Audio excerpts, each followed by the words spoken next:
If you've ever flown to Australia, you've probably run into a very familiar scene. Before you can even think about heading out to explore or snapping those perfect check-in photos, you're stopped in your tracks by a super strict biosecurity screening system. And out of all the things they scan for, one of the most heavily scrutinized items sounds completely ordinary, but is actually incredibly sensitive: fruit. A single apple, a mango, or even a half-eaten orange slice can get you into major trouble. To a lot of people, this feels way over the top.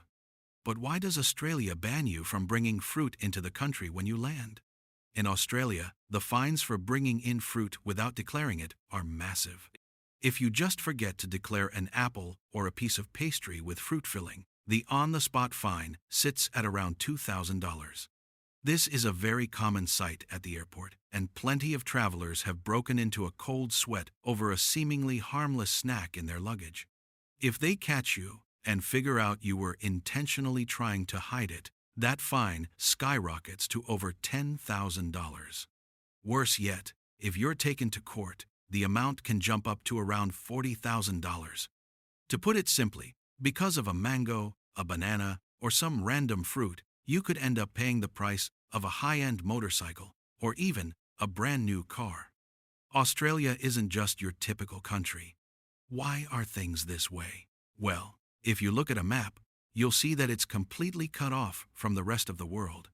Tens of millions of years ago, Australia split from the other continents and pretty much developed its own ecosystem completely in isolation. That exact isolation created something truly special. The ecosystem here is incredibly unique. Animals like kangaroos and koalas, along with the native plants, evolved in their own distinct ways without ever competing or clashing with the outside world. It sounds amazing and fascinating, but it brings along a massive problem. Because these species lived in total peace for so long, Australia's ecosystem doesn't have many defense mechanisms against invasive species. To put it simply, the plants and environment here are like a child raised in a greenhouse, perfectly healthy but completely lacking immunity to anything from the outside. And this is exactly why Australia has to be incredibly careful with things that seem harmless, like this or that piece of fruit. Not only that, but if you think Australia is only famous for kangaroos and deserts, you're missing a huge piece of the puzzle: agriculture. A ton of labor export programs to Australia are actually for farming jobs. Australia is one of the top agricultural exporters in the world.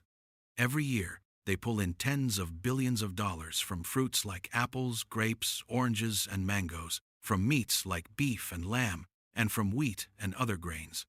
Regions like Queensland or Victoria have farms stretching out over hundreds or thousands of hectares.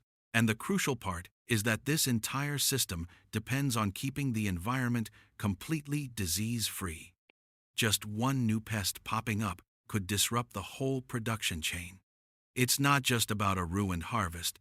It means losing export markets instantly, because other countries would immediately ban imports from Australia.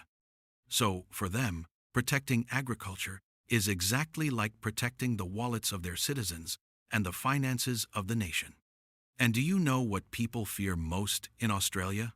Farmers there are absolutely terrified of fruit flies. This is one of the most dangerous pests in agriculture. A single female fly can lay eggs directly inside the fruit. Once those eggs hatch, the larvae eat their way from the inside out. On the outside, the fruit still looks beautiful, but the inside is completely ruined. What's truly terrifying is how fast they reproduce. If just a few flies manage to slip through, they can create thousands more within a few weeks. And since Australia doesn't have natural predators for these foreign pests, they can spread like wildfire. Just imagine a fruit-growing region worth hundreds of millions of dollars. After a few months, all the fruit gets infested, making it unsellable and unexportable, leaving farmers completely broke. To gain control back, the Australian government would have to spend hundreds of millions of dollars to eradicate, control, and quarantine everything, all because of some fruit brought in from another country. Danger isn't always something you can see. In fact, the scariest part is the stuff that's invisible to the naked eye. We always tell ourselves that this fruit looks clean, or that fruit couldn't possibly carry anything, but a single piece of fruit can still carry plant-destroying fungi, viruses, and harmful bacteria. These things can lie dormant inside the fruit, but once you eat it and throw the scraps out into the environment, they start to spread. Wind, water, and insects will carry the pathogens everywhere. And because Australia's ecosystem has never encountered these types of diseases before, when they do show up, the aftermath is usually incredibly hard to control. There have been plant diseases around the world that wiped out a country's entire agricultural industry in just a few years, and Australia definitely doesn't want to become the next example. To be fair, they've already learned their lesson the hard way in the past. Let's take a look at what that lesson was. Honestly, Australia wasn't always as strict as it is now.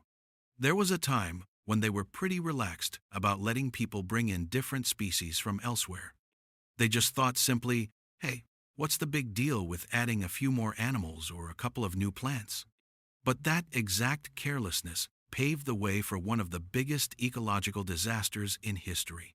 The most famous story is about rabbits. Yes, actual rabbits. Back in the 19th century, some Europeans brought rabbits over to Australia for hunting and aristocratic entertainment. It started with just a few dozen, but thanks to the perfect climate and a total lack of natural predators, their breeding speed was insanely fast, and the rabbit population exploded exponentially. Within just a few decades, they weren't just a fun hunting hobby anymore. They became a full-blown plague. At one point, the rabbit population hit hundreds of millions, completely covering massive regions. The damage was incredibly severe. Rabbits ate up all the vegetation, from young grass to saplings, leaving the land completely barren. With no plants left to hold the soil together, wind and rain started washing away the fertile topsoil, causing terrible erosion. Lands that were once fertile turned into dead zones. Farmers lost their crops. Livestock had nothing to eat, and Australia's ecosystem was completely turned upside down. They had to spend astronomical amounts of money to control the rabbits, from building thousands of kilometers of fencing to releasing viruses to cut down the numbers. But it took them decades to finally get somewhat of a grip on this fluffy nightmare. And it didn't stop there. Australia took another painful hit with the prickly pear cactus. Initially, this plant was brought in to be used as decoration and natural hedges. But once again, the old script repeated itself. No natural predators, a perfect climate, and the cactus multiplied incredibly fast. Within a few decades, it took over millions of hectares of land, turning many areas into dense, thorny jungles where you couldn't grow a single thing. At its peak, the invaded area reached over 20 million hectares, which is a mind-boggling number. In the end, Australia had to import a specific type of insect that feeds on the cactus to bring it under control, marking one of their few successful biological control efforts. After a series of lessons like that, at least two major ones, Australia walked away with an incredibly costly realization. Nature leaves no room for mistakes like that again. A single creature, a fruit, or a plant, no matter how tiny, can become a national disaster if it's put in the wrong place. And the crazy thing is, these invaders rarely travel alone. They can hide inside soil, water, food, and especially in fruit. An apple or a mango can harbor insect eggs, fungi, or bacteria that are completely invisible to the naked eye. And when those things get out into the environment, the rabbit or cactus story could easily happen all over again, just in a different form. Because of that, it's best to just ban it altogether right from the start to keep things clear.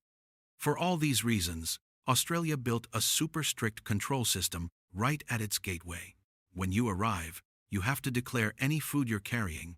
If you don't declare it and get caught, the penalties are incredibly harsh. As mentioned, there are sniffer dogs at the airport trained specifically to detect fruit. They can spot an apple inside a suitcase even if it's wrapped up tight. For those of you who have been to Australia, you can verify this for me. Luggage is scanned thoroughly. Biosecurity officers are ready to open every single bag and box to check, and if they find something, you're done for. It might look stressful to us, but to them, they aren't trying to make life difficult for anyone, they're just protecting their country. By now, you can see why a single piece of fruit is considered that dangerous in Australia. To an individual, it's just a snack. But to a country like Australia, it could be the spark for an economic disaster. If a new pest slips in, farmers lose their crops, exports get banned, prices for everything spike, and they have to spend hundreds of millions of dollars to deal with it. All these ripple effects combined can cause billions of dollars in damage, and the crazy part is that it can all start from a very tiny action, which is why there's a total ban on bringing fruit into Australia.